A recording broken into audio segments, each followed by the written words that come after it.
আসসালামু আলাইকুম। আজকে আমি তৈরি করে দেখাবো খুব সহজভাবে কিভাবে ঘরে বসে চিকেন ফ্রাই বাছবেন।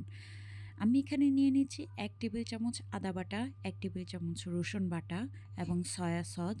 তার সাথে নিয়ে নিচ্ছি আটা অথবা বেসন। আপনার যেকোনো একটা ইউজ করতে পারেন। আমি এখানে চিকেনের উপরে এগুলো দিয়ে নিচ্ছি। এটা হচ্ছে আপনি মচমচা করার জন্য।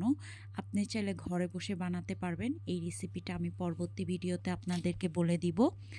সো এটা আমি মেখে সবগুলো চিকেন এক এক করে ভাজতে দিয়ে দিব। তো আপনারা দেখতেই পাচ্ছেন আমি কিভাবে এটাকে উল্টায়া পাল্টায়া সব মেখে তারপরে গরম করা তেলে দিয়ে দিচ্ছি। সো এক এক করে আমি সব চিকেন দিয়ে দিব। আপনারা দেখতেই পাচ্ছেন তেলটা আমার গরম ছিল। সো দেখতেই পাচ্ছেন আমার চিকেনগুলো প্রায় ভাজার হয়ে গিয়েছে। সো এটাকে আমি এখন উঠিয়ে ফেলবো এবং পরিবেশন করব। সবাইকে ধন্যবাদ। আসসালামু আলাইকুম।